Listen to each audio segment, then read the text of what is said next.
আসসালামু আলাইকুম। আচ্ছা, আশা করছি শুনতে পাচ্ছ। ওকে, তো চলো আমরা শুরু করি। দেখো, আমি গত দিনে বলেছিলাম যে তোমাদের রিডিং স্কিল শেষ এবং আজ থেকে আমরা শুরু করব হচ্ছে রাইটিং অথবা প্রোজ, এরকম বলেছিলাম। তো তোমরা বেশ কয়েকজন আমাকে প্রোজ শুরু করার কথা বলেছো, তো তাই আমরা আজকে থেকে প্রোজ শুরু করব। দেখো, প্রোজের যদি আমরা এখানে যাই, ফার্স্ট ইয়ারে যে এটা হচ্ছে আমাদের প্রোজের সাজেশন, যেটার ফাইনাল এক্সাম হচ্ছে, এটা যদিও 2022-এর এক্সাম তোমাদের হবে এবং এটা 2023-এ, অর্থাৎ এই বছরই তোমাদের পরীক্ষা হবে। তোমাদের পরীক্ষা আমার ধারণা একটু দেরি হবে, কারণ এই যে বন্যা আসতেছে, বন্যা পরিস্থিতির অবস্থা ভালো না।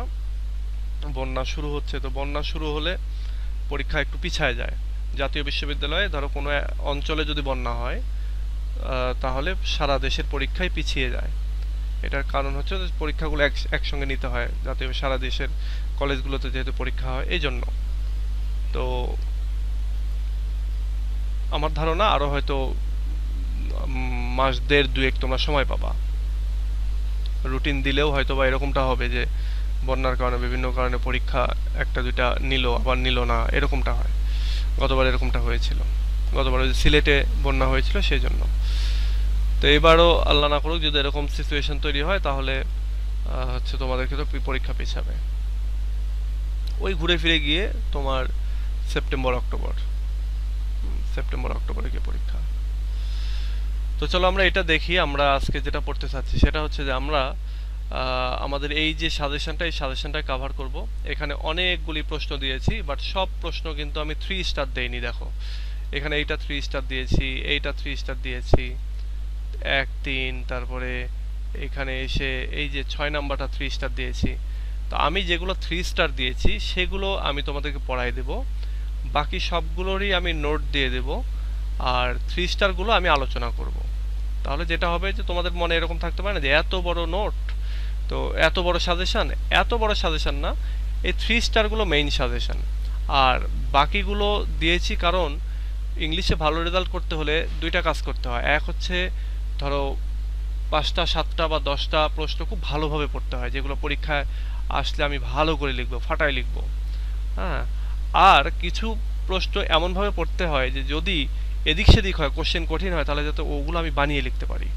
মানে কিছুটা পড়ে যেতে হয়, ওগুলো যাতে আমি একটু লিখে দিতে পারি। এটা হচ্ছে ইংরেজিতে ভালো রেজাল্ট করার মূল মন্ত্র। হ্যাঁ, কিন্তু অনেকেই আছে যেটা করে যে ওই 8টা 10টাই পড়ে, ওর ভেতরে কমন না পড়লে হায় হায় অবস্থা। তো এরকমটা না, মানে ব্যাকআপ প্রশ্ন রাখতে হয়, সেটা ফ্রি হ্যান্ডের জন্য। যেদিন প্রশ্ন কঠিন হবে সেদিন বুঝতে হবে সবার জন্যই কঠিন হবে। এখন এই সবার জন্য কঠিন হবে এর ভেতরে যারা একটু বেশি প্রশ্ন পড়েছে, ওই যে 8 10টা ভালো করে পড়েছে এবং বাকিগুলো ফ্রি হ্যান্ডের জন্য পড়েছে, তারা কিছুটা কমন পাবে আরও এক্সট্রা, তখন তারা ওখান থেকে বেশি মার্কস পেয়ে আসে। তো এটা তোমাদের জন্য একটা টিপ, যে আহ, বড় প্রশ্ন মানে বড় সাজেশন থেকে যেগুলো 3 স্টার দেওয়া আছে সেগুলো তোমরা ভালো করে পড়বা। বাকিগুলো সেগুলোর ভেতরেই মোটামুটি দেখা যায় 3টা 4টা কমন পাওয়া যায়, বাট আরও একটা অতিরিক্ত কমন যদি না আসে তার ভেতর থেকে, তখন এই ফ্রি হ্যান্ড রাইটিং থেকে লিখতে হয়। আর তোমাদের যে ইংলিশ যে 4টা পরীক্ষা হয়, 4টা পরীক্ষার ভেতরে যে কোনো একটা পরীক্ষা একটু কঠিন হয়, এটা প্রত্যেকটা ইয়ারেই। ফার্স্ট ইয়ার একটা পরীক্ষা কঠিন হয়, সেকেন্ড ইয়ার একটা পরীক্ষা কঠিন হয়, তারপর থার্ড ইয়ারে গিয়ে 2টা হয়, ফোর্থ ইয়ারে গিয়ে একটা 2টা হয়। মানে কঠিন হবেই, ওইটা তো বলতে পারো যে একেবারে বেকায়দায় ফেলবে। হয়তো দেখা যাচ্ছে প্রশ্ন অনেক পড়ে গেছে, কমন পড়েনি, অথবা দেখা গেল যে প্রশ্ন উত্তর ঠিক একই রকম, কিন্তু তুমি প্রশ্নটা এমনভাবে করেছো তুমি বুঝতে পারতেছো না, তখন সমস্যা। যেমন এই প্রশ্নটাই ধরো 1 নম্বর প্রশ্নটা যদি এরকমটা আসে যে ডিসকাস বেকনস প্রোজ স্টাইল, তাহলে হয়তো তুমি ফাটিয়ে লিখে দিয়ে আসবা। বাট এটাকে যদি একটু ঘুরিয়ে বলে যে অ্যাফোরিস্টিক স্টাইল আলোচনা করো, তখন তোমার মনে হবে যে হায় হায়, তাহলে কি মূলত একই জিনিস, তখন অ্যাফোরিজমের উপরে বেশি প্রাধান্য দিতে হবে। এই তো আজকে আমরা যেটা করব, আমরা এই স্টোরিটা আমি একটু পড়বো এবং পাশাপাশি একটা নোট দিব এই প্রোজ স্টাইলের উপরে, এবং এই নোটটা তোমরা সামনের দিন লিখে বাসায় পড়বা, লিখবা এবং লিখে ওটা ছবি তুলে গ্রুপে পোস্ট করবা। তাহলে আমি বুঝে ফেলবো যে কে কে পড়তেছো আর কে কে পড়তেছো না। আর এখন যদি এটা না করো, এগুলো না করো, পরীক্ষা যেহেতু নিকটেই, তাহলে পিছিয়ে পড়বা। তো দেখো, আমি এটার নিয়ে একটা লেকচার শিটও তৈরি করেছি, এখানেই তোমাদের নোটটাও রেখেছি। মজার বিষয় হচ্ছে তোমাদের আগে ফার্স্ট ইয়ারকে পড়ালাম, ওদেরকেও সরি থার্ড ইয়ারকে পড়ালাম, থার্ড ইয়ারেরও অফিস এই ফ্রান্সিস বেকনের রাইটিং আছে।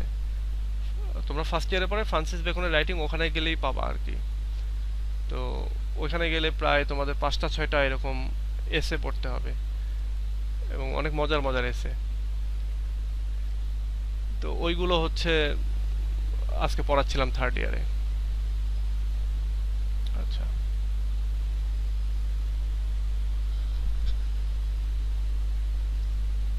তো চলো ইন্ট্রোডাকশন পড়ি এবং স্টোরিটা সম্পর্কে একটু আলোচনা করে তারপরে আমরা নোটটা একটু বুঝিয়ে দেওয়ার চেষ্টা করি তোমাদেরকে।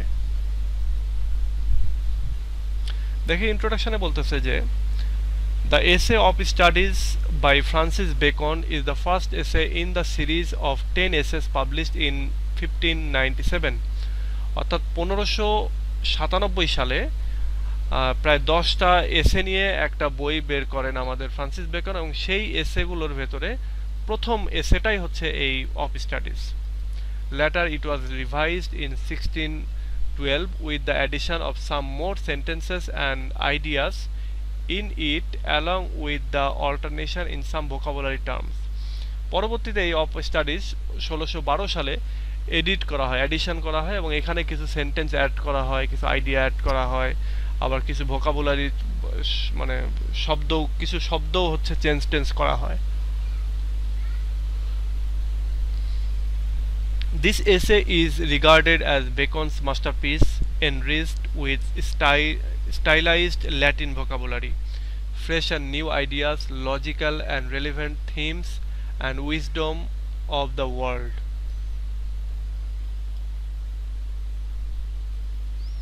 আচ্ছা, বলা হচ্ছে যে এই এসেকে বিবেচনা করা হয় যে বেকনের একটা মাস্টারপিস, মানে মাস্টারপিস বলতে যে মানে খুব বড় রকমের একটা রাইটিং আর কি, এবং এটা সমৃদ্ধ রয়েছে, এনরিচড রয়েছে উইথ স্টাইলাইজড ল্যাটিন ভোকাবুলারি, মানে এর ভেতরে অনেক ল্যাটিন ভোকাবুলারি রয়েছে, এবং ফ্রেশ এবং নিউ আইডিয়া রয়েছে, এবং লজিক্যাল অ্যান্ড রিলেভেন্ট থিম রয়েছে এটার, and wisdom of the world, এবং পৃথিবীর জাগতিক যে জ্ঞান সেটাতে পরিপূর্ণ একটা রাইটিং এটা। For this reason the essay is still popular among individuals of all ages, এবং এর কারণেই এই এসেটা এখনও প্রতিটা এজের প্রত্যেকটা মানুষের কাছে সমানভাবে জনপ্রিয়। Adopting a didactic approach, the essay informs the readers about the benefits and uses of studies in one's life, এবং এইটার একটা ডিডাক্টিক অ্যাপ্রোচ দিয়ে এই এসেটা আমাদের রিডার আমরা যারা এই এসেটা পড়ি তাদেরকে একটা ইনফরমেশন দেয় যে পড়াশোনার পদ্ধতি এবং পড়াশোনার যে বেনিফিট এবং পড়াশোনাকে আমরা কিভাবে কাজে লাগাতে পারি এই জিনিসগুলোর সম্পর্কে আমাদেরকে ইনফর্ম করে এই এসেটা। ডিডাক্টিক বলতে অনেকটা ধর্মীয় একটা অ্যাপ্রোচ থেকে, ধর্মীয় অ্যাপ্রোচ বলতে ধরো কি বলে এটাকে, কিছু নিয়ম কানুন যেন আমাদের উপরে এখানে সেট করে দেওয়া হচ্ছে যে এটা করলে এটা হবে, ওইটা করলে এটা হবে। আমরা এখানে যদি রাইটিংটা পড়ি তখন আমাদের মনে হবে যে কিছু যেন নিয়ম কানুনের কথা বলেছেন, যে নিয়ম কানুন দিয়ে আমরা আসলে বুঝবো যে আমাদের এই পড়াটা এই কাজে লাগতেছে এইভাবে, ওই পড়াটা ওই কাজে লাগতেছে, এইগুলো আর কি। মানে অনেকটা ধরো শিক্ষামূলক, স্টাডিজ মানেই তো শিক্ষামূলক, বা আরেকটা জিনিস নীতি নৈতিকতামূলক, উপদেশমূলক, এই টাইপের কথাবার্তা আর কি, বা রুল টাইপের। Of studies is the masterpiece essay nicely written by Francis Bacon. Francis Bacon এটা লিখেছেন। The essay is one of the most attractive essays, এটা হচ্ছে তার যে যতগুলো অ্যাট্রাকটিভ আকর্ষণীয় এসেগুলো রয়েছে তার ভিতরে একটা, which was written on the behalf of study, এবং যেটা মানে স্টাডির পারপাসে আর কি যেটা লিখেছেন আর কি, এবং সেখানে স্টাডির পক্ষে তিনি কথা বলেছেন। ইন দিস এসে of studies the writer Francis Bacon describes the importance of studies in human life. এই এসের ভেতরে রাইটার ফ্রান্সিস বেকন তিনি বর্ণনা করেছেন মানুষের জীবনে শিক্ষার গুরুত্ব কতটা সেটাকে। The essay of studies is the first এসে ইন আ সিরিজ অফ 10 এসে পাবলিশড, এত মানে 1597 সালে যে তিনি যে 10টা এসে পাবলিশ করেছিলেন সেটার প্রথম এসে এটা। আচ্ছা, আমি এই যে পরের যে ইন্ট্রোডাকশন পড়তেছি এটা হচ্ছে আরেকটু অতিরিক্ত তথ্যের জন্য আরেকটা ইন্ট্রোডাকশন আর কি। দ্য টাইটেল অফ দ্য এসে collection is essays or council civil and moral. বলা হচ্ছে এই যে এসে কালেকশন ছিল সেটার একটা টাইটেল ছিল, সেটা টাইটেল হচ্ছে এই পুরোটা। ইন দিস এসে the writer has highlighted the importance of reading. এই এসের ভেতরে আমাদের রাইটার পড়াশোনার যে গুরুত্ব সেটাকে হাইলাইট করেছেন, ফোকাস করেছেন। তো রাইটিং এবং learning in once life with experience, কোনো একজন মানুষের জীবনে রিডিং, রাইটিং এবং শিক্ষার যে গুরুত্ব এক্সপেরিয়েন্সের মাধ্যমে সেটা কথা বলেছেন। Reinforcing the three purpose of studies, এবং এখানে তিনি পড়াশোনার তিনটা পারপাসের কথা বলেছেন। একটা হচ্ছে ফর ডিলাইট, আনন্দ পাওয়া, আরেকটা হচ্ছে ফর অর্নামেন্ট, অর্থাৎ এটা হচ্ছে আমাদের কথাবার্তারা অলংকার যুক্ত করবে বা সুন্দর করবে এইটা, অ্যান্ড ফর এবিলিটি, এবং আমাদেরকে সামর্থ্যবান করে তুলবে, কোনো কিছু করতে আমাদেরকে কেপাবল করে তুলবে আর কি। আমরা পড়াশোনা করলে অনেক কিছু করতে পারবো। আচ্ছা, এবার আসে অ্যাবাউট দ্য পোয়েট। এটা তো ফ্রান্সিস বেকন সম্পর্কে পড়তে গেলে তোমরা এটা পড়বা আর কি, এটা আমি পড়ে দেবো না, এটা নিজেরা পড়তে হবে, কারণ ফ্রান্সিস বেকন সম্পর্কে মানে রাইটারদের সম্পর্কে অত বেশি ইনফরমেশন আমাদের জানা লাগে না, কোনোদিন কোনো পরীক্ষায় আসে না, জাস্ট আমরা শুধু জানতে হয় অনেক সময়, সেটার জন্যই জানা আর কি।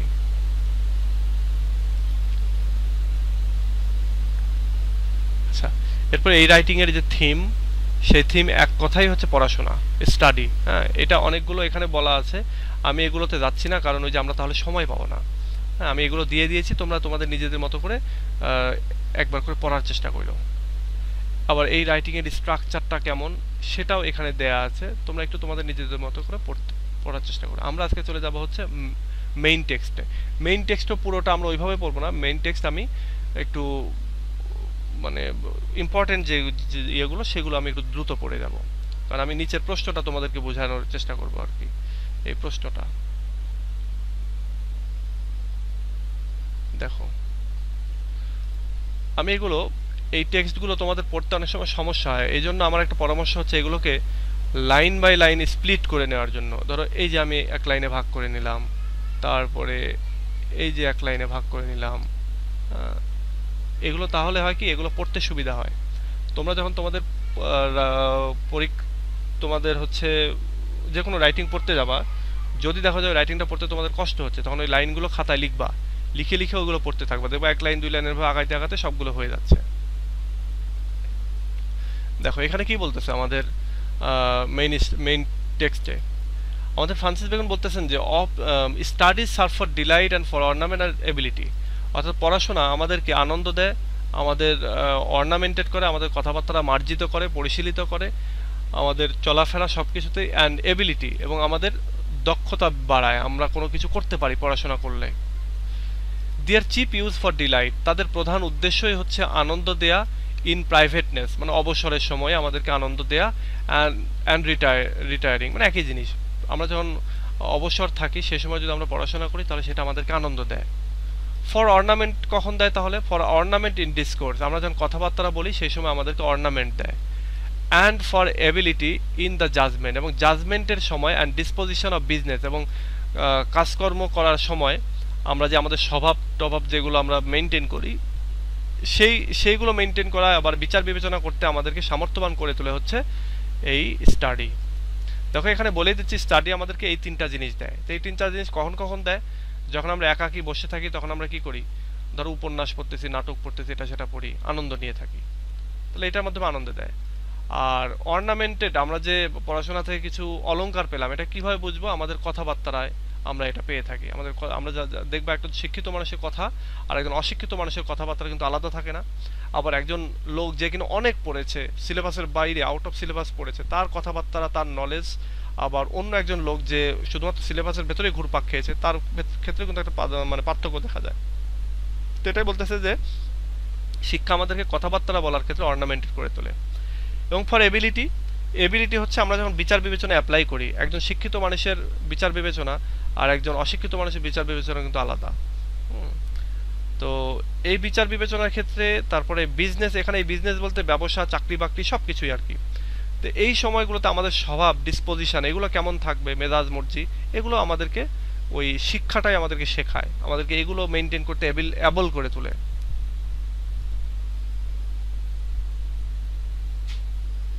না না, মুখস্থ না, এমনি জাস্ট জানবা যে এর ভেতরে কি আছে। এগুলো আমাদেরকে মুখস্থ করা বা যা কিছু পড়াশোনা সব প্রশ্ন, কোথাও বলবে না যে থিম কি বা এটা সেটা, এগুলো বলবে না। হ্যাঁ, ওই রিলেটেড প্রশ্ন হতে পারে যে what are the main themes of, এরকমটা হতে পারে, তবে এরকম প্রশ্ন হয় না।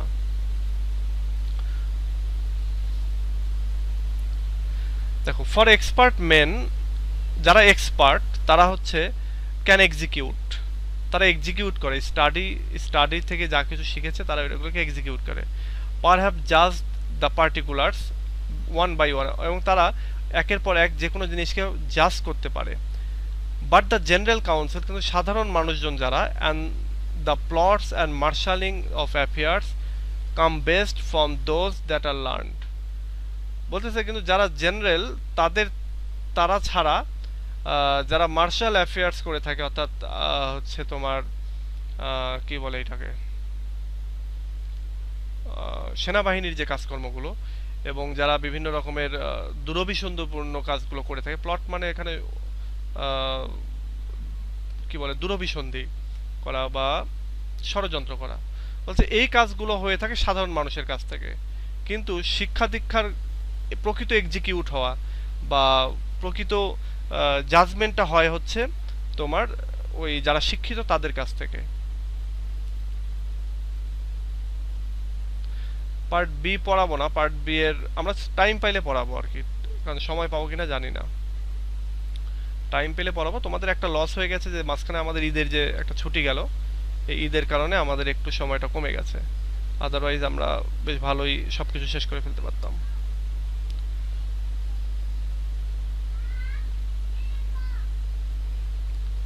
ওকে, এবার বলতেছে দেখো, to spend too much time in studies is sloth, বলছে পড়াশোনায় খুব বেশি সময় ব্যয় করা, এর মানে হচ্ছে তুমি ধীর গতির। To use them too much for ornament is affection, এবং খুব বেশি যদি তুমি এগুলো কথাবার্তায় ব্যবহার করো তাহলে এটা বোঝা যাবে যে তুমি ওটার বেশি খুব অ্যাফেক্টেড হয়ে পড়েছো, প্রভাবিত হয়ে পড়েছো। And to make judgement wholly by their rules is the humour of scholar, এবং সব কিছুই যদি জাজ করতে গিয়ে তুমি তোমার নিজস্ব অ্যাকুমেন, তুমি তো নিজস্ব বিচার বুদ্ধি যদি ওখানে প্রয়োগ না করো, শুধুমাত্র বইতে যা নিয়মকানুন লেখা আছে সেটাই ফলো করো, তাহলে এটা হিউমার অফ স্কলার, মানে স্কলারের একটা হাস্যকর দিক আর কি। They perfect nature and are perfected by experience, পড়াশোনা আমাদের নেচারকে পারফেক্ট করে এবং আমাদের প্রকৃতিকে পারফেক্ট করে আর কি, মানুষের প্রকৃতিকে পারফেক্ট করে, এবং একই সঙ্গে তারা নিজেরাও পারফেক্টেড হয় হচ্ছে এক্সপেরিয়েন্সের মাধ্যমে। অর্থাৎ তুমি যে জিনিসটা শিখলা এটা যদি আবার অ্যাপ্লাই করো তাহলে তুমি বুঝতে পারবা যে হ্যাঁ তুমি পড়াশোনার বইতে যা শিখলা সেটা সঠিক কিনা। তো এটাও বলা হচ্ছে যে এটা হচ্ছে পারফেক্ট হয় এক্সপেরিয়েন্সের মাধ্যমে। For natural abilities are like natural plants, এবার বলছে যে আমাদের যে প্রাকৃতিক যে সামর্থ্যগুলো এগুলো অনেকটা গাছপালার মতো। গাছপালার যেমন প্রোনিং এর দরকার হয়, অর্থাৎ মানে গাছটাকে ছাঁটতে হয়, ঠিক স্টাডির মাধ্যমেও আমাদের ন্যাচারাল যে স্বভাব টভাব এগুলোকে সুন্দর করতে হয়। মানে হয় কি যে তুমি একটা গাছ লাগাইলা, ফুলের গাছটা বিক্ষিপ্ত হয়ে এদিক সেদিক চলে গেল ডালপালা, তাহলে তো এটা হইলো না আম গাছের মতো। তো এটাকে সুন্দর করে মিনিয়েচার করে রাখতে হলে কেটে ছেটে রাখতে হয় না? ঠিক এরকমই পড়াশোনার মাধ্যমে আমাদের আচার আচরণগুলোকে এরকম কেটে ছেটে রাখতে হয়। একটা জায়গা আছে যে জায়গায় গেলে তোমার রাগ ধরতেছে, তুমি সাধারণ মানুষ হলেও এটাতে ধাপ করে হয়তো একজন মানুষকে মারতে পারবে, বাট যখন তুমি শিক্ষিত তখন তুমি চিন্তা করবা যে না এখানে মারা যাবে না, এখানে মারলে এরকমটা হবে যে ও ও আবার উল্টে আমাকে মারতে পারে, এই একটা জিনিস। কারণ ওর তো মান সম্মান হয়, বাট আমি তো শিক্ষিত, আমার তো মান সম্মান আছে। বা এখানে মারা ঠিক হবে না, অন্য আরো পারিপার্শ্বিক বা এই সামান্য কথার প্রেক্ষিতে একজন মানুষকে মারা ঠিক হবে না, এরকম অনেক জিনিস একজন শিক্ষিত মানুষ করতে পারে, বাট অশিক্ষিত মানুষ এগুলো বিচার বিশ্লেষণ করবে না।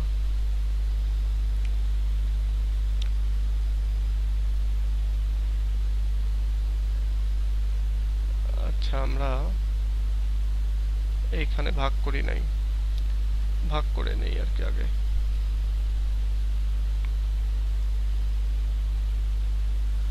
এগুলো অনেক সময় নিয়ে পড়তে হয়। এই যে তোমাদের পরে যে নিউ ফার্স্ট ইয়ার এদের আমি একটা কোর্স আহ্বান করতেছি এখন, কিন্তু কেউই মানে একজন না দুইজন ভর্তি হয়েছে জানো, মানে অত সাড়া পাচ্ছি না। বাট ঠিকই পরীক্ষার আগ দিয়ে এসে আমি আবার সাড়া পাবো। কিন্তু যেটা হয় এতে করে যে তখন আর সময় থাকে না। বাট এটা যদি শুরু থেকেই আসতো সবাই, তাহলে দেখা যাচ্ছে আমি একেবারে আমার মতো করে ওইগুলোকে একেবারে সুন্দর করে যা যা দরকার সবগুলো আমি বুঝিয়ে দিতে পারি। আদারওয়াইজ সেকেন্ড ইয়ারে ওঠার পরে অনেকে প্রশ্ন করে যে স্যার স্যাটায়ার কি, আইরনি কি, হিউমার কি, উইট অ্যান্ড হিউমার কি, এগুলো জিজ্ঞাসা করে, যেগুলো ফার্স্ট ইয়ারে শিখে ফেলার কথা, কিন্তু ফার্স্ট ইয়ারে ওই যে হয় না, কারণ হচ্ছে সময় থাকে না, লাস্টের দিকে এসে আমার কাছে আসে বা আমাদের কাছে আসে, আর টিচারদের কাছে গেলে ওইভাবে আমরা বুঝতেও পারি না সব ক্ষেত্রে।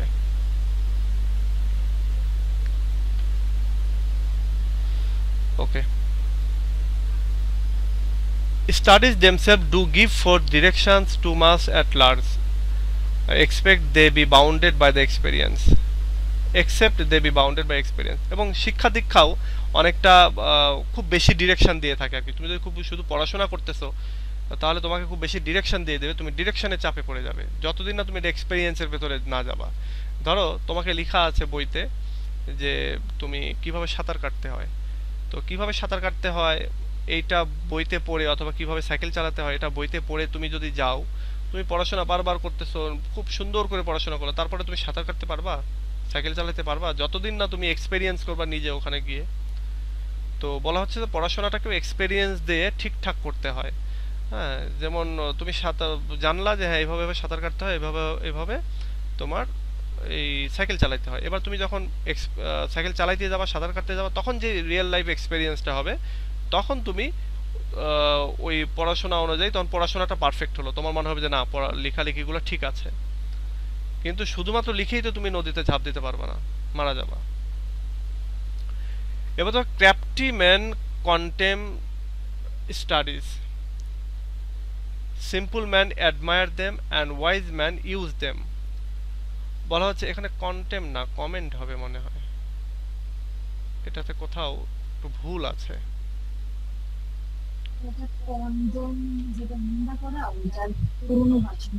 এখানে সরি কি আছে, আচ্ছা বুঝতে পেরেছি, হ্যাঁ কন্ডেম কন্ডেম আছে আর কি।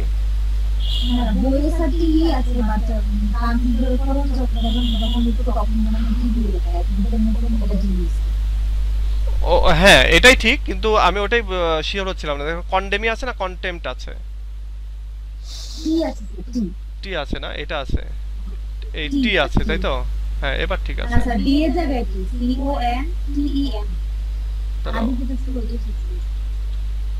এটাই আছে তাই না, আচ্ছা। ক্রাফটিম্যান কন্টেম্পট স্টাডিজ, যারা চালাক চতুর মানুষ খুবই, তারা হচ্ছে পড়াশোনাটাকে দোষারোপ করে। হ্যাঁ পড়াশোনা করে কি হবে, এটা সেটা, পড়াশোনা করে কে লাখপতি হলো এইটা। সিম্পল ম্যান অ্যাডমায়ার দেম, সাধারণ মানুষ যারা, অশিক্ষিত মানুষ যারা, তারা পড়াশোনাটাকে প্রশংসা করে। একজন শিক্ষিত মানুষ যদি আসে কাছে, না বাবা এই লোকটা পড়াশোনা জানে, এরকমটা করে। আর ওয়াইজ ম্যান ইউজ দেম, যারা জ্ঞানী লোক তারা পড়াশোনাটাকে ব্যবহার করে, পড়াশোনার লব্ধ যে জ্ঞানটাকে সেটা সে ব্যবহার করে, অ্যাপ্লাই করে। For that is not their own use, but that is a wisdom without them and above them owned by observation। আচ্ছা আমি এই মেইন কথাগুলো আর কি শুধু বলে যাই, না নইলে শেষ হবে না আমাদের এইখানকার মেইন কথা এটাই। আমাদের আমি মেইন কথাগুলোকে ইয়ে দেই, এটা পুরোটাই মেইন কথা, নইলে আমাদের শেষ হবে না।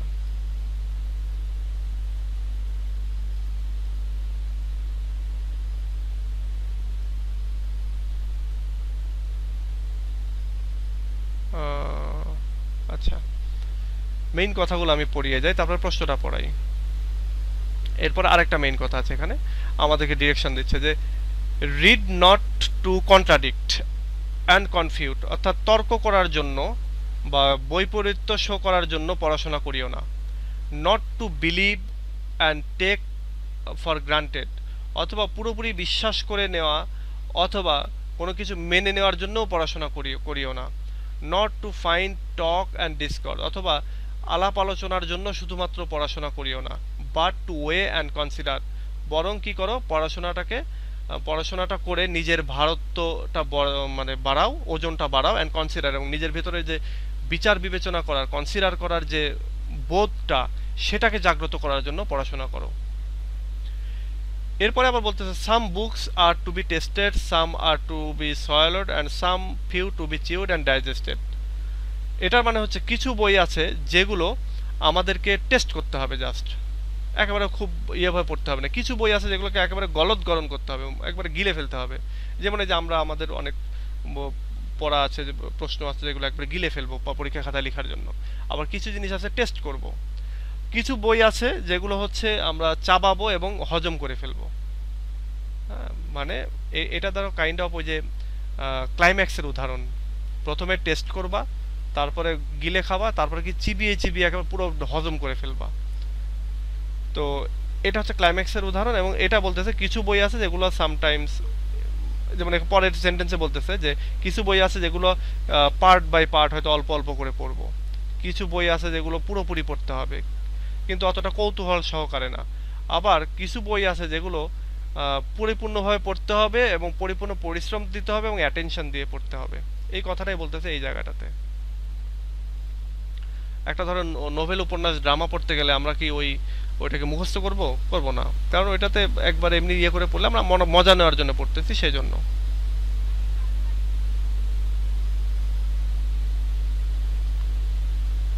প্রোজ পড়তে কি কি শিখতে হয়? প্রোজ পড়তে কি শিখতে হয় না, প্রোজে আসলে ওই যে তোমরা যে যে লিটারেরি ডিভাইসগুলো পড়েছিলে না, ওইগুলোও প্রোজের ভেতরেও আছে। এটা এরকম না যে প্রোজ পড়তে গেলে আমাদেরকে আলাদা শিখতে হবে, তা না। লিটারেরি ডিভাইস ওটা pros, poetry, drama, tragedy, comedy সব ক্ষেত্রেই ওটা রয়েছে, ওগুলো থাকে। এরকম না যে এখানকার জন্য আলাদা কোনো কিছু পড়তে হবে, মিটার টিটার পড়তে হবে, স্ক্যান পড়তে হবে, এরকম না। দেখো এবার বলতেছে আবার যে some books also may be read by deputy. কিছু বই পড়ার জন্য তোমার সাহায্যকারী রাখতে পারো। হুম, এবং extract made by them by others, এবং অন্যদের দিয়ে সেটা সামারি করিয়ে নিতে পারো। হ্যাঁ, এবং কিছু বই আছে যেগুলো তোমার নিজে নিজে সব কিছু পড়তে হবে আর কি। ধরো একটা জিনিস যে যেমন এখন তো ইয়ে পডকাস্ট পাওয়া যায়, তাই না? অডিও বুক পাওয়া যায়। তুমি একটা বই তোমার পড়তে ভালো লাগতেছে না, তুমি হয়তো একটা জ্যামের মধ্যে আছো, তুমি একটা পডকাস্ট, হয়তো ধরো হুমায়ুন আহমেদের একটা গল্পের বই কানে হেডফোন দিয়ে শুনতেছো, কেউ একজন তোমার জন্য পড়ে দিচ্ছে। তো এরকমটা তো আর এখন, তখনকার যুগে তো পডকাস্ট ছিল না, আজ থেকে 450-500 বছর আগে। তো তখনকার কথা বলতেছে, কিছু বই আছে যেগুলো অন্যদেরকে দিয়েও পড়িয়ে নেওয়া যায়, অন্যদেরকে দিয়ে সামারি করিয়ে নেওয়া যেতে পারে, এক্সট্রাক্ট করা যেতে পারে। আচ্ছা, এবার দেখো আরেকটা রাইটিং, সেটা হচ্ছে যে মানে আরেকটা বক্তব্য, সেটা হচ্ছে reading make the full man. পড়াশোনা মানুষকে পরিপূর্ণ করে, কনফারেন্সে রেডি ম্যান। কনফারেন্স মানুষকে সবসময় প্রস্তুত রাখে, এবং রাইটিং অ্যান এক্সাক্ট ম্যান, এবং যে ব্যক্তি লিখতে পারে সে একটা একেবারে পরিপূর্ণ মানুষ হয়ে গেল, মানে একেবারে সঠিক। এই জন্যই পরীক্ষাগুলো নেওয়া হয় হচ্ছে রিটেনের মাধ্যমে, রাইটিং এর মাধ্যমে। কারণ তুমি লিখতে পারতেছো মানে তুমি পড়েছো এবং তোমার জিনিসটা বুঝেছো, আর তুমি লিখতে যদি না পারো তাহলে তার হলো না। তো এইখানে সবচেয়ে গুরুত্বপূর্ণ লাইন হচ্ছে যে স্টাডিজ, এইটা মানে আমি যেগুলো তোমার ইয়ে দিচ্ছি, বোল্ড করতেছি, এগুলো হচ্ছে সবচেয়ে গুরুত্বপূর্ণ। এবং তার ভেতরেও গুরুত্বপূর্ণর ভেতরে হচ্ছে এই লাইনগুলো, এই দুটো লাইন খুবই গুরুত্বপূর্ণ। আচ্ছা, এরপরে দেখো আরো বেশ কিছু আছে, আমি একটু করে স্কিপ করে যাচ্ছি, এটা ছাড়া উপায় নাই।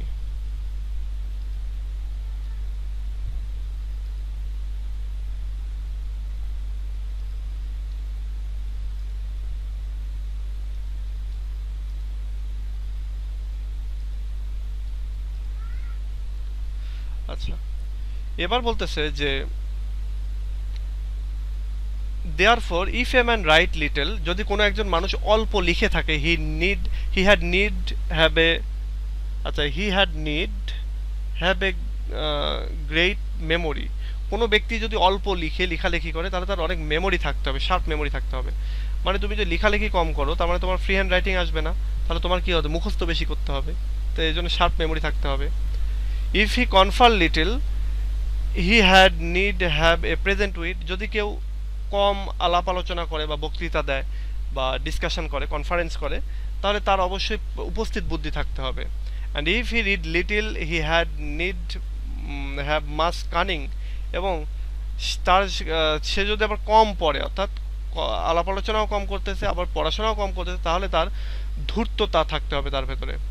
Two seem to know that he doth not, এবং তাকে এমন একটা ভাব নিতে হবে যেন সে সব জানে, যদিও সে না জানে না, এরকম একটা ভাব নিয়ে থাকতে হবে। এরপর আবার বলতেছে যে হিস্টোরি একটা মানুষকে জ্ঞানী করে তোলে।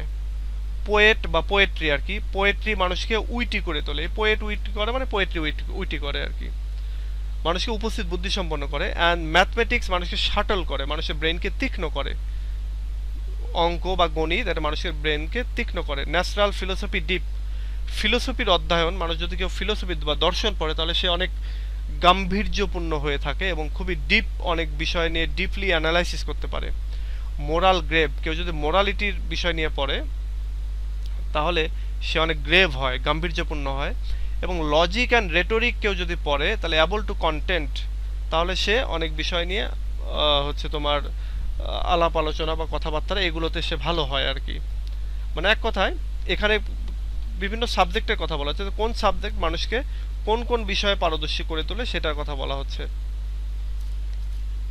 তো তাহলে এখানে বলতেছে যে যদি হিস্টোরি কেউ পড়ে তাহলে সে জ্ঞানী হয়, কবিতা হলে সে হচ্ছে উপস্থিত বুদ্ধিসম্পন্ন হয়, ম্যাথমেটিক্স পড়লে সে অনেক ইয়ে হয় আর কি, তার ব্রেনটা অনেক শার্প হয়, তীক্ষ্ণ হয়।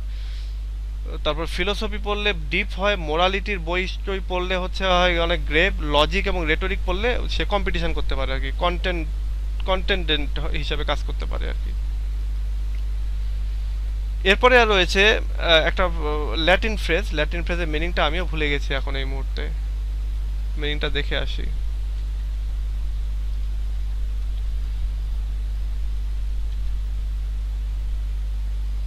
আরো অনেক স্টাডিজ, আচ্ছা ল্যাটিনের মিনিংটা কি, আচরণের ওপর অধ্যয়ন। অ্যাবিউয়েন্ট স্টাডিজ ইন মোডস, মানে বেশি বেশি পড়াশোনা আর কি, সেটার কথা বলতেছে।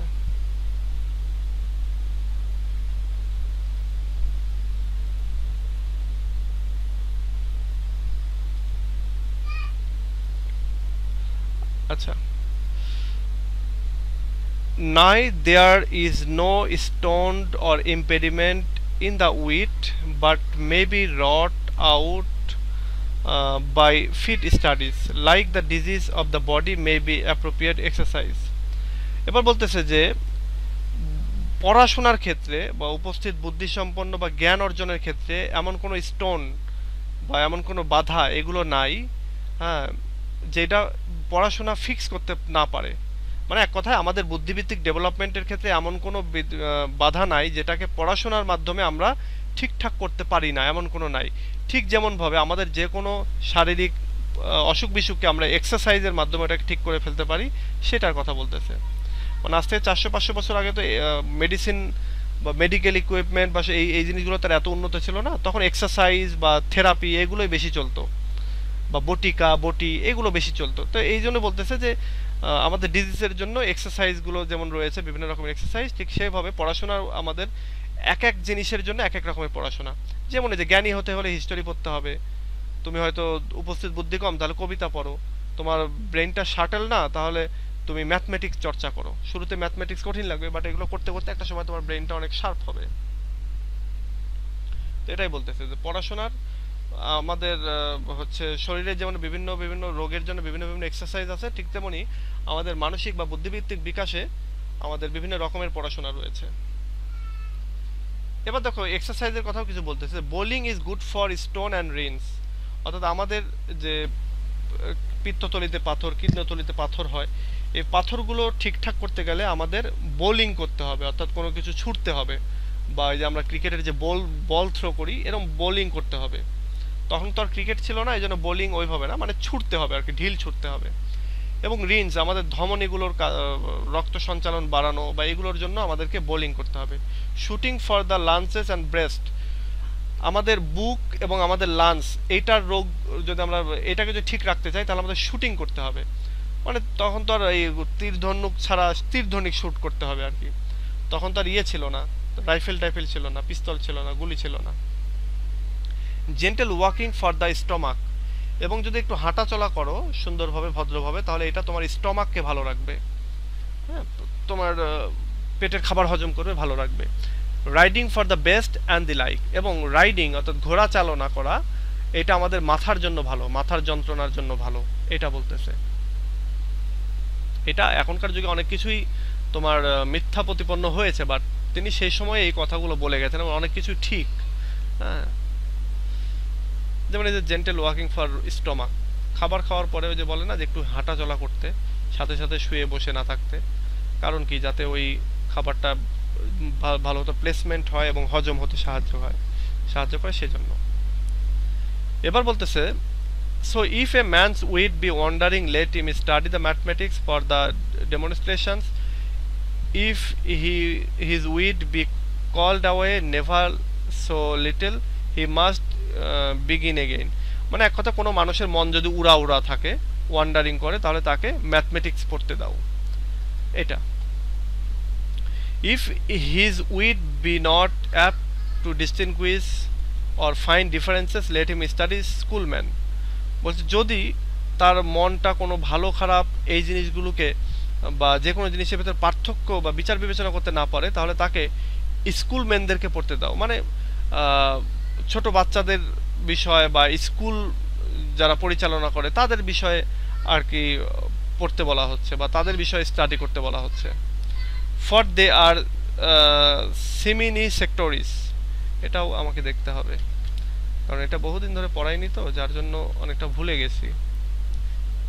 এটা হচ্ছে ল্যাটিন না, আমরা এখানে পাবো।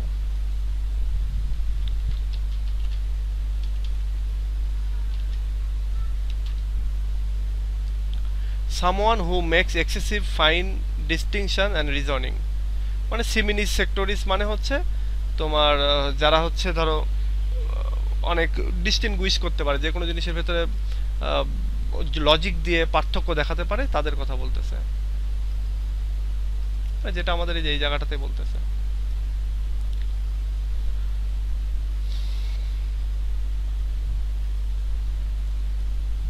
আচ্ছা, এরপরে বলতেছে, if he be not apt to beat and over matters and call of one thing to prove and illustrate another, let him study the lawyer cases. বলছে কোনো ব্যক্তি যদি কাউকে যুক্তিতর্কে হারাতে না পারে, যদি কোনো বিষয়কে সে এক্সটেন্ড করতে না পারে, প্রুভ করতে না পারে, তাহলে তাকে আইন পড়তে দাও, 147 লয়ার কেস পড়তে দাও। মানে তৎকালীন একটা হয়তো রাইটিং এর নাম বা এরকম কিছু, 147টা লয়ার কেস, যেমন এখন বাংলাদেশের সংবিধান পড়তে লাগাই দেওয়া হবে আর কি। যদি তুমি হচ্ছে তর্ক বিতর্ক বা অন্যান্য যে কোনো জিনিসকে প্রুভ করা এগুলো যদি না পারো, তাহলে বলতেছে তাকে লয়ার হতে হবে আর কি।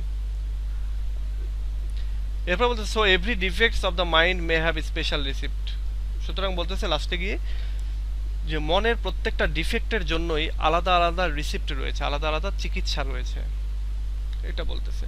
তো আমি এটাকে অত থরলি পড়লাম না, অত থরলি সময় নিয়ে তোমাদেরকে আলোচনা করলাম না, কারণ হলো হচ্ছে আমাদের সময় স্বল্পতা, এই জন্য আমি ছেড়ে ছেড়ে ছেড়ে ছেড়ে দিয়ে বোঝালাম। তো এইটা এইভাবেই বুঝতে হবে। আর পাশাপাশি তোমরা তো হয়তো অলরেডি পড়েছই এতদিনে। আমরা এবার চলে যাই এই প্রশ্নটাতে। প্রশ্নটা আমরা একটু ভালো করে পড়ার চেষ্টা করব, বোঝার চেষ্টা করব। দেখো ডিসকাস, আমি এটার একটা হ্যান্ড নোটও তোমাদের গ্রুপে দিয়েছি, তোমরা এই দুইটাই পড়ার চেষ্টা করো, দুইটা থেকে যেটা তোমাদের ভাল লাগবে। এই যে এখানে বেকনের প্রোজ স্টাইল, এই হ্যান্ড নোটটা হচ্ছে আমাদেরই স্টুডেন্ট যারা আগের বছরে, যেমন তার প্রোজের স্টাইল কি, তার প্রোজের স্টাইলের ভেতর রয়েছে উইটি থট, তার চিন্তা ভাবনার ভেতর অনেক উপস্থিত বুদ্ধি বা জ্ঞানী কথাবার্তা রয়েছে, এটাকে বলা হচ্ছে উইটি থট। তারপরে এখানে রয়েছে হচ্ছে রিচ ভোকাবুলারি, উন্নত ভোকাবুলারি। সিলেকশন অফ টাইটেলটাও খুব সুন্দর, of studies, of friendship, of marriage and single life, of gardening, of plantation, of truth, of love, এই নামে অনেক রাইটিং পাবা তার। তারপরে রয়েছে হচ্ছে মিসকোটেশন, তিনি অনেক কোটেশন ইউজ করেছেন। তার প্যারাডক্সিক্যাল স্টেটমেন্ট, তিনি প্যারাডক্সিক্যাল অনেক স্টেটমেন্ট দিয়েছেন, এগুলো হচ্ছে তার এই রাইটিংয়ের স্টাইল। তারপর রিদম অ্যান্ড কোহিরেন্স, তার লেখা বা তার রাইটিংয়ের ভেতরে রিদম রয়েছে এবং কোহিরেন্স রয়েছে। তো এইটা তোমরা এখান থেকে আলোচনা ইনফরমেশন পাবা। তো তোমরা চিন্তা করবা যে এটা পড়বা না ওইটা পড়বা, দুইটাই ভালো আছে, তোমরা যেটা তোমাদের ইজি হয় সেটা পড়বা, এই জন্য আমি এটা দিয়েছি। তোমাদের প্রিভিয়াস ইয়ারের স্টুডেন্টরা আর কি এগুলো নোট করেছিল, সেটাই আমি, আমাদের আরও গ্রুপ আছে, ওই গ্রুপগুলো থেকে এসে আমি তোমাদেরকে দিয়েছি আর কি। তোমাদের জন্য যদি ওটা ইজি হয় সেজন্য, আর আমি এটা থেকে বুঝিয়ে দিচ্ছি। দেখো প্রোজ স্টাইল মানেটা কি? প্রোজ স্টাইল মানে এই যে রাইটিংটা, এটা তো একটা প্রোজ রাইটিং, তাই না? মানে গদ্য, প্রোজ মানে গদ্য। মানে গদ্য লিখতে গিয়ে তার পদ্ধতিগুলো কি ছিল? তিনি ওই যে ছোট সেন্টেন্স ইউজ করেছেন, রিচ ভোকাবুলারি ইউজ করেছেন, তারপরে কোহিশনটা মেনটেন করেছেন, উইটি এক্সপ্রেশন ইউজ করেছেন, সেগুলোর কথাই বলা হচ্ছে। তো আমরা এই জায়গাগুলোতে পড়তে গেলে আমরা এই কথাগুলোই পাবো। দেখো এখানে বলতেছে Francis Bacon, a famous essayist of his age, is noted for his distinct prose style, which is original, graceful, moving, forceful, dynamic and compact. নোটটা খুব সুন্দর আছে, হ্যাঁ, এই নোটটা পড়তে পারো। বলা হচ্ছে ফ্রান্সিস বেকন একজন ফেমাস এসেইস্ট, তিনি তার সময়ের, এবং তিনি তার যে প্রোজ স্টাইল সেটা খুবই ডিস্টিংক্ট, খুবই স্বতন্ত্র, আলাদা, অন্যদের চাইতে আলাদা। এবং তার প্রোজ স্টাইলের ভেতরে কি কি রয়েছে? এটা হচ্ছে একেবারে অরিজিনাল, মানে মূল, গ্রেসফুল, মানে এটা একবারে খুব স্মুথ একটা রাইটিং, অত বেশি মানে খুব কঠিন না, খুব সহজও না। মুভিং, এটা চলমান, চলমান বলতে এটা ওই আইডিয়াগুলো এখনও চলতেছে, যে আইডিয়াগুলো তখনকার, সেই আইডিয়াগুলো এখনও মুভিং রয়েছে। এবং একই সঙ্গে ফোর্সফুল, খুবই শক্তিশালী, খুবই ডাইনামিক, মানে তুমি যখন পড়তেছো এটা খুব গতিশীল মনে হবে তোমার কাছে। এবং কম্প্যাক্ট, কম্প্যাক্ট বলতে অল্প জায়গার ভেতরে তিনি অনেক কথাবার্তা বলেছেন। ছোট্ট একটা রাইটিং, কিন্তু এর ভেতরে অনেক কথাবার্তা বলেছেন না। Studies make the full man, conference, ready man, writing and exact man, এই 3টা বা 6টা 7টা 8টা শব্দের মাধ্যমে তিনি কত বড় একটা কথা বলে ফেলেছেন। তো এই জন্য বলা হচ্ছে কম্প্যাক্ট, অনেক বড় আইডিয়াকে তিনি একটা জায়গায় এসে কম্প্যাক্ট করেছেন, সীমাবদ্ধ করেছেন। এবার দেখো হিজ স্টাইল ইজ অ্যাফোরিস্টিক, তার যে স্টাইল এটা aphoristic and epigrammatic and enriched with figurative language, speeches and imagery. বলা হচ্ছে তার যে রাইটিংটা এটা হচ্ছে হচ্ছে কি বলে এটাকে, প্রবচন আছে না অনেকটা, ওই যে কি বলে প্রবাদ প্রবচন, ওই ওরকম প্রবচনের মতো যেন তার এই স্টাইলগুলো। এবং একই সঙ্গে এটা হচ্ছে এপিগ্রামাটিক, মানে খুব সংক্ষিপ্ত, এবং একই সঙ্গে খুব ব্যঞ্জনাপূর্ণ, সংক্ষিপ্ত কিন্তু ব্যঞ্জনাপূর্ণ হচ্ছে তার স্টাইল। তাহলে এটা হচ্ছে প্রবাচন টাইপের বা প্রবাদ টাইপের সেন্টেন্স তিনি ইউজ করেছেন, এবং সংক্ষিপ্ত এবং হচ্ছে খুব মানে ব্যঞ্জনাপূর্ণ শব্দ তিনি ইউজ করেছেন। এবং এছাড়াও আরও রয়েছে তার রাইটিংয়ের ভিতরে কি, ফিগারেটিভ ল্যাঙ্গুয়েজ রয়েছে, অর্থাৎ ওই যে সিমিলি, মেটাফোর, ওই যে আমি একটু আগে দেখাইলাম যে একটা হচ্ছে ইয়ে রয়েছে, কি বলে এটাকে, যে ক্লাইম্যাক্সের উদাহরণ রয়েছে। তারপরে তার স্পিচগুলো অনেক সমৃদ্ধ, তার ইমেজারি রয়েছে রাইটিংয়ের ভেতরে, যেমন যে গাছ প্রুনিং করার কথা বলতেছে, গাছ প্রুনিং করার কথা চিন্তা করতে আমাদের সামনে চলে আসলো না, যে একটা ফুলের গাছ যেটাকে আমরা কেটে ছেটে দিচ্ছি, হ্যাঁ, ঠিক এরকমটা একটা গোলাপ ফুলের গাছ যদি তুমি প্রতি বছর না কেটে দাও তাহলে বিশাল গাছ হয়ে যাবে, এবং সে অনুযায়ী ফুল আসবে না। কিন্তু গোলাপ ফুলকে যদি তুমি গাছটাকে যদি খুব সুন্দরভাবে কেটে ছেটে রাখতে পারো, তাহলে ওখানে নতুন নতুন কুশি বের হবে, নতুন নতুন কুশির সাথে নতুন নতুন ফুল বের হবে। Francis Bacon is considered the father of modern English prose. Francis বেকনকে বলা হয় মডার্ন ইংলিশ প্রোজের বাবা, father. His essays are the best not for their subject matter but for their unique style. তার এসেগুলো তার সাবজেক্ট ম্যাটারের জন্য যে বেস্ট তা না, বরং এগুলো ইউনিক স্টাইলের জন্য, দুর্লভ স্টাইলের জন্য। Of studies exhibits all the features of his prose style and they are of studies মানে প্রদর্শন করেছে, দেখিয়েছে তার যে প্রোজ স্টাইল, সেই প্রোজ স্টাইলের যত বৈশিষ্ট্য রয়েছে সবগুলোকেই, এবং সেগুলো হলো অ্যাটেনশন ড্রয়িং বিগিনিং, অর্থাৎ তার প্রোজের যে বিগিনিংটা সেটা অ্যাটেনশন ড্রয়িং, প্রথমের যে লাইনটা সেই লাইনগুলো খুব চমৎকার। অ্যাফোরিস্টিক স্টাইল, ওই যে প্রবাদ প্রবচন টাইপের স্টাইল। অ্যানালিটিক্যাল প্রেজেন্টেশন, তার এই প্রেজেন্টেশনগুলো বর্ণনা করা যেতে পারে, বিশ্লেষণধর্মী, এগুলোকে বিশ্লেষণ করা যায়, বিশ্লেষণযোগ্য। Use of figure of speeches and Latin quotations, তার রাইটিংয়ের ভেতরে তিনি ফিগার অফ স্পিচ ইউজ করেছেন এবং একই সঙ্গে ল্যাটিন কোটেশন ইউজ করেছেন। দেখো এবার আমরা প্রথম থেকে আলোচনা করি। The first characteristics noticed in Bacon's essay is his catchy opening. প্রথমে তিনি তার এসের ভেতরে যেই ক্যারেক্টারিস্টিক্সটা আমরা শুরুতেই পাই সেটা হচ্ছে ক্যাচি ওপেনিং, মানে একেবারে চোখ ধাঁধানো অ্যাটেনশন ড্রয়িং একটা ওপেনিং তিনি দিচ্ছেন। এখানে অফিস স্টাডিজের ভেতরে শুরুতেই তিনি বলতেছেন কি, studies serve for delight, for ornament and for ability. শুরুতেই তিনি এই কথাটা বলতেছেন যে শিক্ষা আমাদেরকে আনন্দ দেয়, আমাদের কথাবার্তায় অলঙ্কার যোগ করে এবং আমাদেরকে অ্যাবল করে তোলে, আমাদের এবিলিটি বাড়িয়ে দেয়, সক্ষমতা বাড়িয়ে দেয়। which catches the interest of the readers at that very moment। এবং এই কথাটাই আমরা যারা রিডাররা রয়েছি তাদের এক মুহূর্তের মধ্যেই আমাদের ইন্টারেস্টটা গ্রো করে। আমি তোমাদেরকে একটা রাইটিং দেখাবো একটু পরে, ওইটাতেও দেখবে এরকম সুন্দর একটা রাইটিং আছে, সুন্দর একটা স্টেটমেন্ট দিয়ে শুরু করতেছেন। It also hits the main purpose of the essay with utmost clarity. এবং এইটাও এই এসেটার মেইন যে পারপাস সেটাকেও হিট করতেছে এবং একেবারে খুব ক্লিয়ারলি বলতেছে যে এখানে পড়াশোনা রিলেটেড কথাবার্তা হবে। সুতরাং এটা শুরুতেই একটা লাইনেও যেন ওই টপিক সেন্টেন্সের মতো যেন কাজ করতেছে। দেখো আমি একটু আগেই থার্ড ইয়ারকে পড়াচ্ছিলাম একটা, যেমন অফ গ্রেট প্লেস, এই ফ্রান্সিস বেকনেরই। দেখো এইটাতেও একটা সুন্দর লাইন দিয়ে শুরু করেছে, এই যে men in great place are thrice servant, servant of sovereign, servant of fame and servant of business. অর্থাৎ যারা বড় বড় প্লেসে থাকে, বড় চাকরি করে, তারা তিন জায়গায় তিন রকমের চাকর। একটা হচ্ছে সরকার বা দেশের চাকর, একটা হচ্ছে খ্যাতির চাকর, আরেকটা হচ্ছে বিজনেস বা চাকরি বা কাজের চাকর। So as they no freedom, সুতরাং তাদের কোনো স্বাধীনতা নেই। এই যে একটা কথা বলতেছে, এটা দিয়ে একটা যখন শুরু হচ্ছে তখন আমাদের ইন্টারেস্টটা বেড়ে যাচ্ছে না, যে আরে কি বলতেছে। তারপর আরেকটা দেখো, এই যে অফ প্ল্যান্টেশন, এটা আরেকটা রাইটিং। দেখো plantation are amongst ancient primitive and heroical work.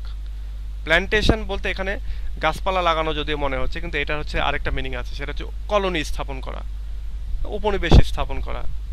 তো এগুলো তোমরা থার্ড ইয়ারে গেলে পড়তে হবে তোমাদেরকে। তো এই যে একটা লাইন দিয়ে বলে দিচ্ছে একটা কথা এবং তারপরে সেই কথাগুলোকে তিনি এগুলোকে এখানে যেন এক্সপ্লেইন করতেছেন। এগুলো তোমরা যখন থার্ড ইয়ারে যাবা আমি আবার এগুলো তখন পড়াবো তোমাদেরকে, যদি আমার কাছে আসো আর কি।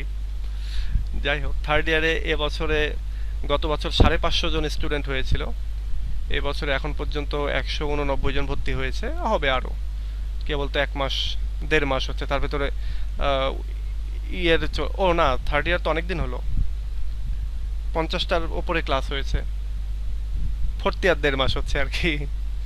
তো এটাতে হয়ে যাবে এক্সামের আগে, আরও প্রায় এখানে 400-500 জন স্টুডেন্ট হয়ে যাবে। সমস্যা হয় ফার্স্ট ইয়ারে কম হয়, কারণ ওই যে শুরুতেই তারা বুঝতে পারে না যে কোথায় পড়তে হবে, তারা টিচারদের কাছে যায় বা অনেকেই পড়েই না প্রাইভেট, যে ইংরেজি আবার পড়তে হবে নাকি। ওকে, আচ্ছা এটা গেল। এরপরে বলতেছে the most celebrated aspect of Bacon's prose style is the aphoristic style. তাহলে একটা আমরা জানলাম, একটা স্টাইল পেলাম হচ্ছে তার ক্যাচি ওপেনিং, দ্বিতীয়টা হচ্ছে অ্যাফোরেটিক স্টাইল, অর্থাৎ প্রবাদ প্রবচন টাইপের লেখালেখি। His sentences are brief in character and universal in content. তার সেন্টেন্সগুলো সংক্ষিপ্ত কিন্তু ইউনিভার্সাল, মানে সর্বজনীন যেন। There is a force in the sentence and they reveal insights and truth. তার সেন্টেন্সগুলোর ভেতরে যেন আলাদা একটা শক্তি রয়েছে এবং তারা এক ধরনের দৃষ্টিভঙ্গি এবং সত্য যেন রিভিল করে, প্রকাশ করে। Of studies also contains Bacon's aphoristic sentences which are read like proverbs. Of স্টাডিজের ভেতরে বেকন এই অ্যাফোরিস্টিক সেন্টেন্স ইউজ করেছেন যেগুলো এই প্রভার্বের মতো কাজ করতেছে, প্রবাদ প্রবচনের মতো। যেমন তিনি এখানে, আচ্ছা, the following sentence in of studies is an example of Bacon's aphorism. এই যে এই সেন্টেন্সটা যেটা হচ্ছে আমাদের বেকনের ভেতরে রয়েছে, বেকনের অফ স্টাডিজের ভেতরে, এইটা অনেকটা হচ্ছে তোমার প্রবাদের মতো। যেমন কি বলতেছে, reading make the full man, conference A ready man, writing an exact man. মানে পড়াশোনা মানুষকে পরিপূর্ণ করে, কনফারেন্স মানুষকে সবসময় রেডি রাখে, কখন কোন পরিস্থিতিতে কি বলতে হবে। সে বারবার কনফারেন্স করতেছে, বক্তৃতা করতেছে, সভা সেমিনার করতেছে, সুতরাং সবসময় সে হঠাৎ করে কোনো মোমেন্ট আসলে কোনো একটা কথা বলতে হবে, সে বলে ফেলতে পারে। আর writing and exact manner, writing একটা মানুষকে পারফেক্ট করে তোলে, একবারে পারফেক্ট। তো এইটা অনেকটা প্রভাবের মতো। তাহলে অ্যাফোরিস্টিক স্টাইল এইটা। এবার আসো, beacon presents his ideas analytically. Beacon তার আইডিয়াগুলোকে অ্যানালিটিক্যালি প্রেজেন্ট করেছে, মানে বিশ্লেষণ ধর্মী হিসেবে তিনি প্রেজেন্ট করেছেন। First he makes a statement and then analyse it in the following sentence. প্রথমে তিনি একটা সেন্টেন্স বলেছেন এবং পরবর্তীতে ওই লাইনটাকে তিনি যেন এক্সপ্লেইন করেছেন। In the opening sentence of studies Bacon writes his studies serve a man and then he explains it. মানে প্রথমে তিনি একটা কথা বলেছেন, বলার পরে সেটাকে যেন তিনি এক্সপ্লেইন করেছেন তার পরের সেন্টেন্সগুলোতে। যেমন এই যে আমরা যদি এখানে আরেকবার দেখি মেইন টেক্সটে, এই যে এই কথাটা তিনি এখানে বলতেছেন, পরেক্ষণে আবার বলতেছেন অর্নামেন্ট কি, কোন জায়গায় কাজ করে, এবিলিটি কিভাবে দেয়, ডিলাইট কিভাবে দেয়। প্রথমে একটা প্রভাব বলতেছেন যেন, তারপরে এটাকে যেন তিনি বিশ্লেষণ করতেছেন, উদাহরণ দিচ্ছেন, তাই না? এটাই কিন্তু করেছে। তো এটার কথা বলতেছে, এটার কথা বলতেছে যে কই গেল, এই যে এখানে, এই যেমন এই জায়গাটাতে শুরুতে তিনি এই কথাটা বলতেছেন এবং তারপরে তিনি আবার এটা এক্সপ্লেইন করতেছেন। Bacon's prose is enriched with brilliant figures of speech drawn from familiar objects of nature or from the fact of everyday life. তাহলে বেকনের যে প্রোজ সেগুলো enriched with brilliant figure of speech, তার মানে এখানে ব্রিলিয়ান্ট ফিগার অফ স্পিচ রয়েছে, চমৎকার মেধাভিত্তিক বুদ্ধিভিত্তিক figure of speech রয়েছে, এবং সেগুলো তিনি পরিচিত অবজেক্ট, নেচারের পরিচিত অবজেক্ট, মানে পরিচিত নেচারের যে অবজেক্টগুলো রয়েছে, ন্যাচারাল যে অবজেক্টগুলো রয়েছে সেখান থেকে নিয়েছেন, অথবা আমাদের প্রতিদিনের জীবন থেকে যেন তিনি নিয়েছেন। The followings two similes form of studies are apt, vivid and suggestive. এবং নিচের এই দুইটা সিমিলি হচ্ছে যেন এটার উদাহরণ। যেমন natural abilities are like natural plants that need pruning by study, যেটা পড়াশোনার মাধ্যমে মানে পরিশীলিত করতে হয়, ঠিকঠাক করতে হয়। ওই ন্যাচারাল গাছপালা যেরকম কেটে ছেটে রাখতে হয়, ঠিক আমাদের এটাকেও ওরকম কেটে ছেটে রাখতে হয়। এরপর আরেকটা উদাহরণ দিচ্ছে কি, distilled books are like common distil water flashy things. এই যে লাইক কমন ডিস্টিল ওয়াটার, মানে বিশুদ্ধ বই, পরিশীলিত বইগুলো অনেকটা কমন ডিস্টিল ওয়াটারের মতো। তো এই যে এই কথাগুলো বলতেছেন, এগুলো হচ্ছে এই ফিগার অফ স্পিচ রয়েছে এখানে, এখানে সিমিলি রয়েছে আর কি দুইটা।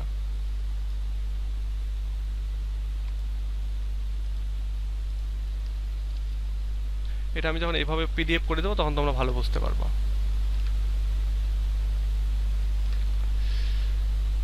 এবার দেখো, Bacon was a learned man, Bacon একজন শিক্ষিত মানুষ ছিলেন। His scholarship is seen in his use of Latin quotation, অর্থাৎ তার আরেকটা স্টাইল হচ্ছে তিনি ল্যাটিন কোটেশন ইউজ করেছেন। In of studies he uses two Latin quotations, one is taken from Ovid, একটা হচ্ছে এই যে অ্যাবুয়েন্ট স্টাডিয়া ইন মোডস, মানে বেশি করে পড়াশোনা করতে হবে, এই একটা ইউজ করেছেন। আরেকটা হচ্ছে সিমিনি সেক্টরিস, এইটা তিনি ব্যবহার করেছেন। এই দুইটা হচ্ছে ল্যাটিন কোটেশন ইউজ করেছেন। So Bacon's prose style is not personal and subjective but rather objective and didactic. সুতরাং বেকনের প্রোজ স্টাইল এটা কোন ব্যক্তিগত না এবং সাবজেক্টিভও না, বরং এটা অবজেক্টিভ এবং একই সঙ্গে ডিডাক্টিক, মানে নীতি আদর্শ পরিপূর্ণ হচ্ছে তার প্রোজ স্টাইল। ইট স্টার্স, এটা খুবই সংক্ষিপ্ত, এপিগ্রামাটিক, কম্প্যাক্ট, মানে অনেক বড় বড় আইডিয়াগুলোকে একটা সংক্ষিপ্ত সেন্টেন্সের ভেতরে যেন ভরে দেওয়া হয়েছে। রেটোরিক্যাল, এর ভেতরে রেটোরিক রয়েছে, and full of practical quotation, এবং এর ভেতরে প্রচুর প্র্যাকটিক্যাল কোটেশন রয়েছে, বাস্তব কোটেশন রয়েছে। In the shortest possible words he explores maximum ideas, এবং শর্টেস্ট ওয়ার্ডসের ভেতরে তিনি এক্সপ্লোর করার চেষ্টা করেছেন ম্যাক্সিমাম আইডিয়াগুলোকে, মানে ম্যাক্সিমাম আইডিয়াগুলোকে তিনি আমাদের সামনে দিতে চেয়েছেন। তো এই হচ্ছে আমাদের এই প্রশ্ন সহ এই লেকচার শিটটা। আমি প্রশ্নটাকে আলাদা করে তোমাদের গ্রুপে দিয়ে দিই যাতে করে তোমাদের খুঁজে পেতে সুবিধা হয়। আবার এটা তো আমাদের এই লেকচার শিটের সাথে থাকতেছেই, আমি লেকচার শিটের পিডিএফটা তো তোমাদেরকে দিয়ে দিবই। সো আমি এখানে দিয়ে দিলাম, তোমরা এখান থেকেও পাবা। এখন বলো তোমাদের কিছু বলার থাকলে, আমি ক্লাসটা শেষ করে দেবো, কারণ ক্লাসে আমরা যতটুকু পড়তে চেয়েছিলাম পড়ে ফেলেছি। নেক্সট দিনে আমরা পড়বো হচ্ছে নেক্সট বিষয়টা, যেমন নেক্সট কি আছে আমাদের, নেক্সট হচ্ছে Francis Bacon as an essayist.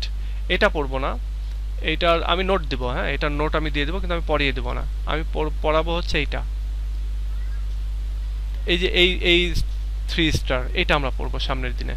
আর এটার আমি নোট দিয়ে দেবো, মানে এটার নোটও দিব আবার এটাও পড়িয়ে দেবো।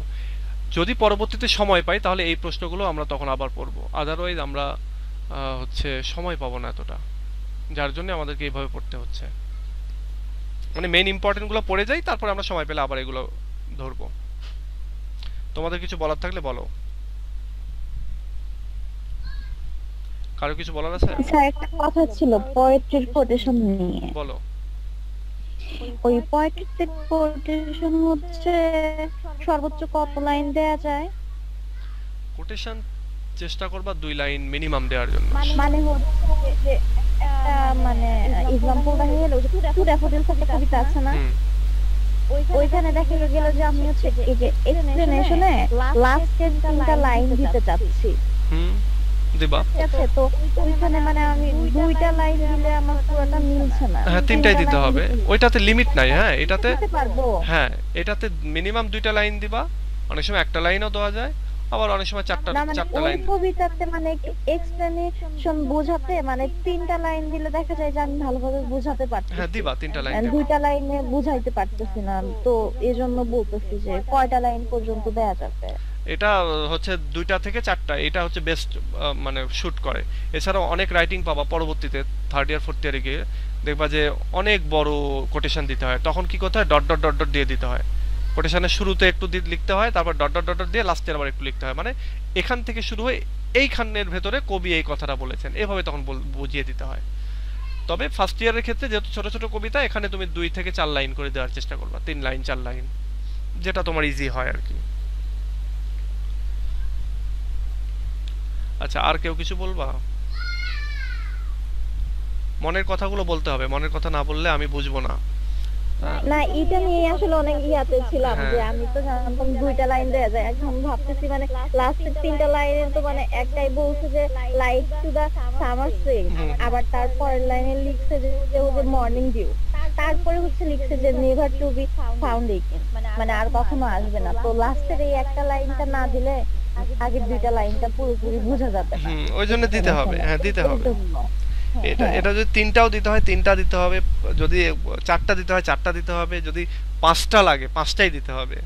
হ্যাঁ তুমি আর ওই যে তার আগের একটা লাইনে ছিল যে ওই যে we die as your hours do and die away, ওই যে away লেখাটা হচ্ছে ক্যাপিটালে ছিল, এই লেখাটা ক্যাপিটালে ছিল। এখানে যদি 3টা লাইন দিতে চাই তাহলে কি যে বইয়ে যেভাবে হচ্ছে 3টা লাইন লেখা আছে এভাবেই উঠাতে হবে?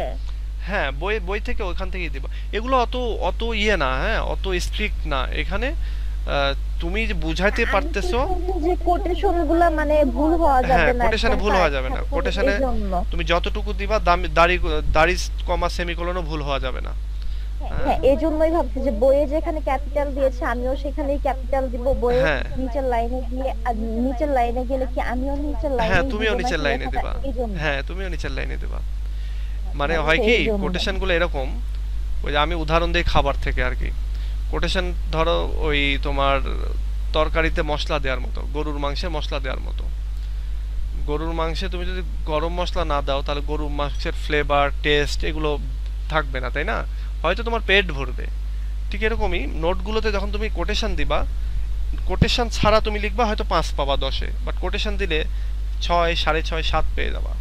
তো আমাদের মেইন কম্পিটিশন হয় কিন্তু ওই 1, 2, 3 মার্ক পেতেই কষ্ট হয়, তাই না? আমরা দেখবা এমনি পরীক্ষা দিলে পাশ করলেই দেখবা 2.5 প্লাস 2.6 প্লাস বা 2.7 প্লাস পেয়ে গেলাম। কিন্তু ফার্স্ট ক্লাস পেতে গেলে ওই অল্প কিছু আর কিছু মার্কসের জন্য আমাদেরকে কষ্ট করতে হয় বেশি। আমি যদি এটা আবার এসএসসি পরীক্ষা দিয়ে তোমাদেরকে বুঝাই, এসএসসিতে ধরো 33-এ পাস, তো 33, 40, 45, 50, 60 এটা সবাই পায়, তাই না? পরীক্ষা দিলেই পাওয়া যায়। বাট এ প্লাস পেতে, হ্যাঁ, বা 70+, 70-এর ওপরে মার্কস নিতে কষ্ট করতে হয় না বেশি?